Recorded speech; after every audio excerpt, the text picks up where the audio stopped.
You don't need a divorce or any assets, Mark declared, smugly closing his luggage. Just accept it and move on. My fury boiled at his smirk, but I maintained a bland expression. Seeing my spouse of 12 years pack up his life as if it were a weekend vacation. I'm 35-year-old Olivia Barrett. And now I was sitting in the bedroom where we used to dream, watching my marriage fall apart. Outside, in the same house we built together, the one that was meant to be our permanent home, his 20-year-old girlfriend was waiting in a car. So, that's it? My voice was much more steady than I felt as I asked. You're just leaving with Amanda and expecting me to stay legally married while you play house with her? He stopped and ran his hand through his thinning hair. His hair had just begun to dye. This particular aspect now shouted midlife crisis. He remarked, "Look, a divorce would be messy. It's cleaner this way. The house is yours. I retain my possessions. Everyone is content." I almost burst out laughing. Nearly. Everyone's happy, I said again, gently but firmly. Is that what you tell yourself at night to sleep? He gave me that expression I'd seen more and more of in the last year, tired, annoyed, and impatient. Olivia, don't begin with the guilt trips. Both of us anticipated this. It's been a while since things were right. They hadn't been correct, of course. Not because Amanda happened to be an intern and spent late hours at the office. Not after the private messages, the closed phone, and the way he criticized everything I did, including my work and my attire. I answered, "You're right," and I surprised us both by how composed I sounded. Not everything has gone as planned. However, I believe the decay began far earlier than you may assume. He missed it.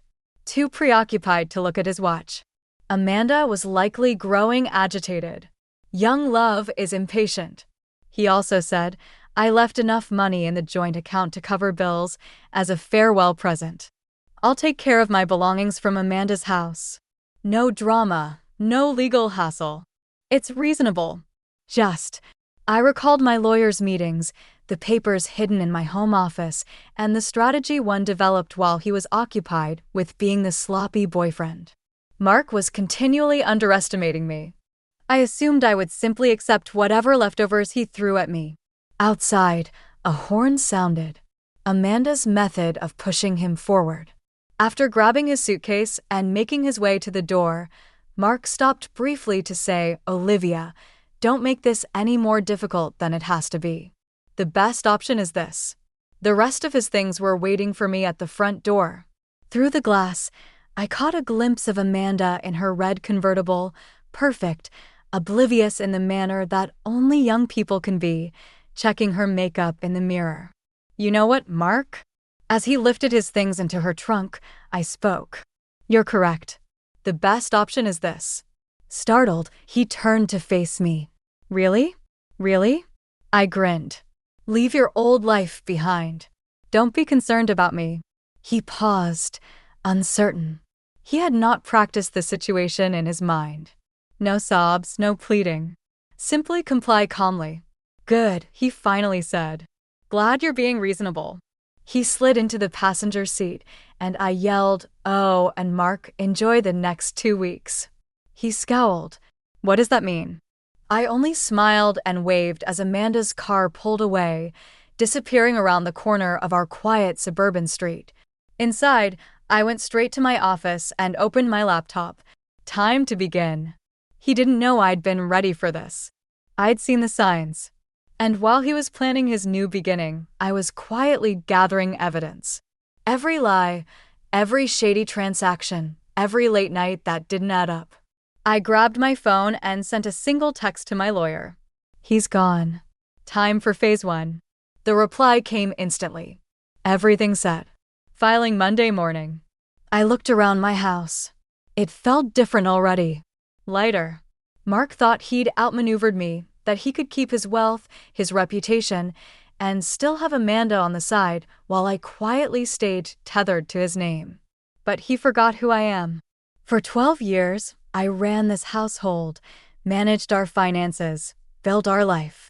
While he was chasing his second youth, I was preparing for his exit. I picked up a photo from my desk, our wedding day. We were young, glowing, back when his smile still felt real. I flipped it face down and slid it into a drawer.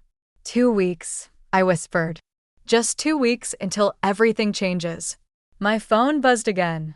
Kate, did he really leave? Me, yes. Just like we thought. Dinner tomorrow. I have stories. I closed my laptop, poured a glass of wine, and stood in the quiet. Mark thought he'd walked away with everything. But the truth? He'd left it all behind. I raised my glass to the silence, to the space he no longer filled. Here's to new beginnings. Exactly 2 weeks after Mark left, my phone rang just as I was finishing my morning coffee. His name flashed across the screen. I answered with measured calm. What do you mean my cards are declined? He barked, skipping any greeting. Panic edged his voice. I just tried to pay for breakfast. Nothing works. Even the ATM says my account is frozen.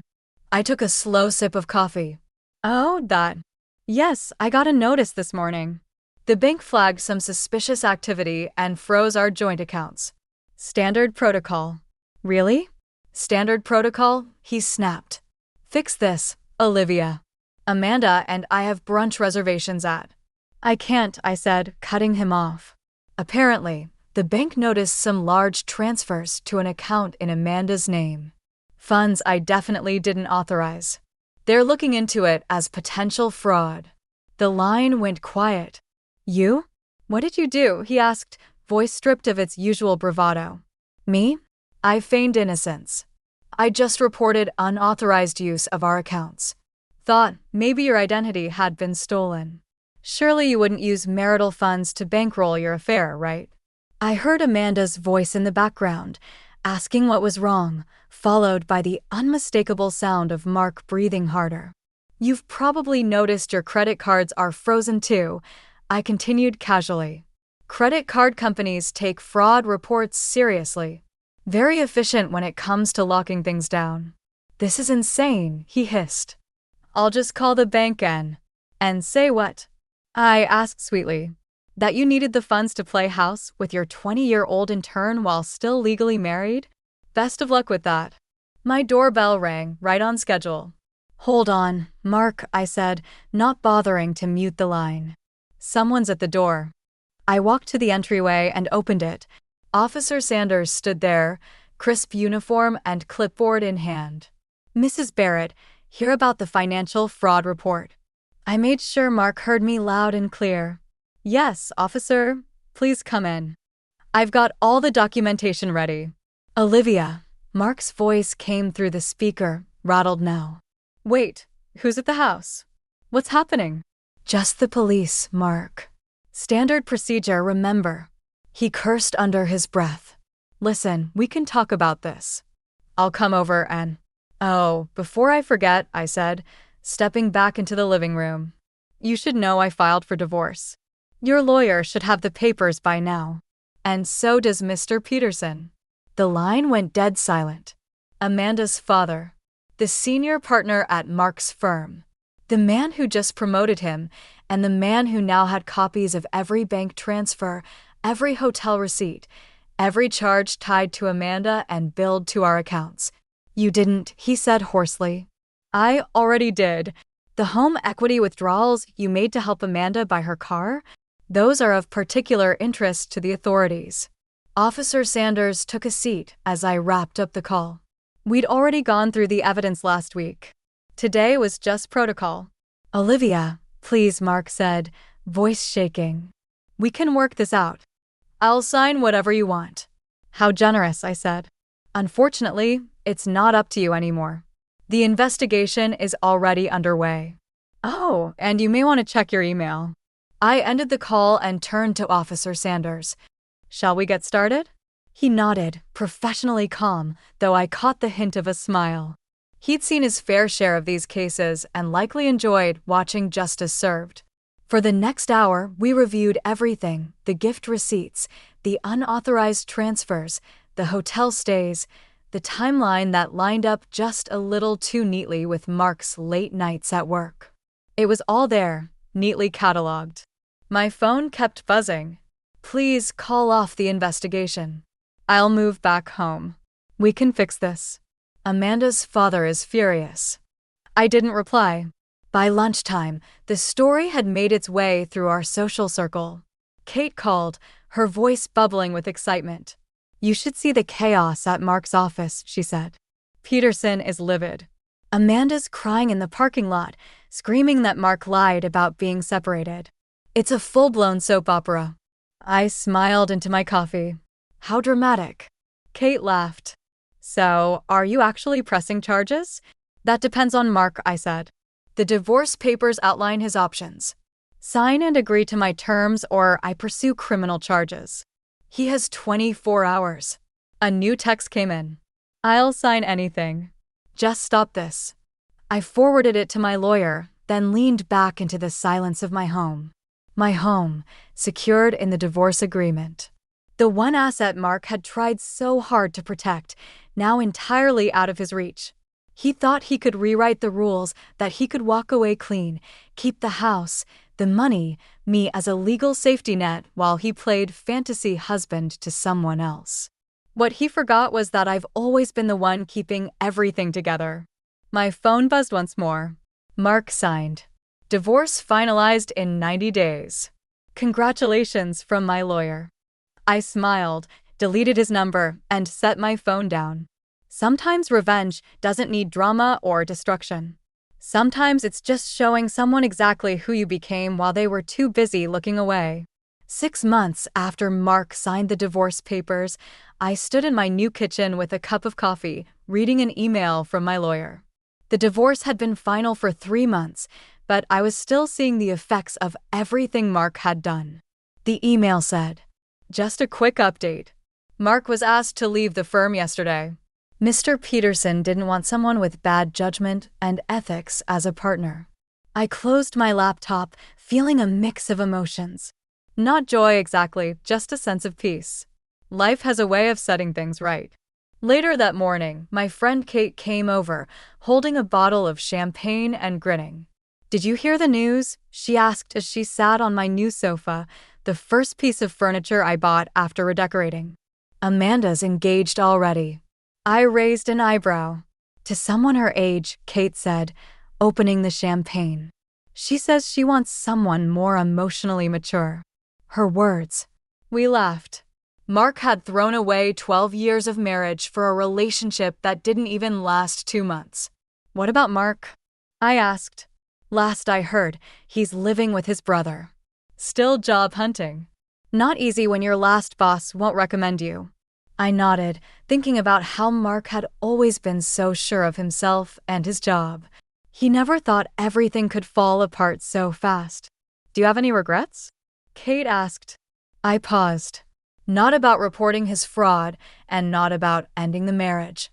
Sometimes I feel sad that someone I love changed so much. Or maybe, Kate said gently, he was always that way and you just didn't see it. She might have been right. There were signs, his little insults, how he ignored my achievements, his need to always be admired. But I had been too loyal to see clearly. My phone buzzed. A text from my neighbor, Susan. You won't believe who just drove by your house. I could guess. Mark. 3rd time this week. Should I be worried? She asked. No, I replied. He's just realizing what he lost. That afternoon, I walked through my home. My home now. Every room had been redone to match my style. The dark, heavy furniture Mark liked was gone. I'd replaced it with bright, airy pieces that made me feel calm and free. His old office, I'd turned it into a yoga room, a quiet space for me to relax and heal. The walls that once showed off his business awards now held art I'd bought during my travels. Something I'd always wanted to do, but never did for his sake. The doorbell rang, and for a second, I froze. But it wasn't Mark. It was Sarah from my divorce support group, dropping off materials for our next meeting. I'd started attending the group 3 months ago and now helped other women going through the same pain I once felt. The room's ready for tomorrow's meeting, I told her as I showed her into the old dining room, now a warm and welcoming space for our sessions. You're amazing, Sarah said, looking around. 6 months ago, you were heartbroken. Now you're helping others and doing so well." I smiled, remembering those early days of pain. Sometimes the hardest moments in life help you find your true strength. That evening, I sat on the porch watching the sunset when another email from my lawyer came in.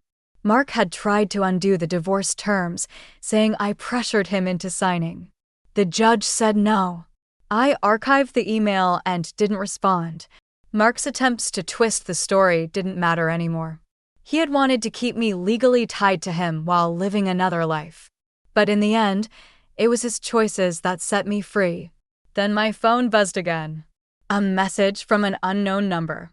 "Mark, I miss you. I made a mistake. Can we talk?" I deleted the message and blocked the number. Some stories are better left in the past. I looked out at the garden where spring flowers were starting to bloom. I felt peaceful. The woman Mark left behind no longer existed. In her place was someone stronger. Someone who had grown, healed, and built a new life from the ground up. I opened my journal and wrote my last words about Mark. "Thank you for underestimating me. You helped me see I should never underestimate myself again." Tomorrow would bring new adventures, new goals, and maybe even new love. But tonight, I sat in the quiet of my new life, smiling. The sun set on another beautiful day,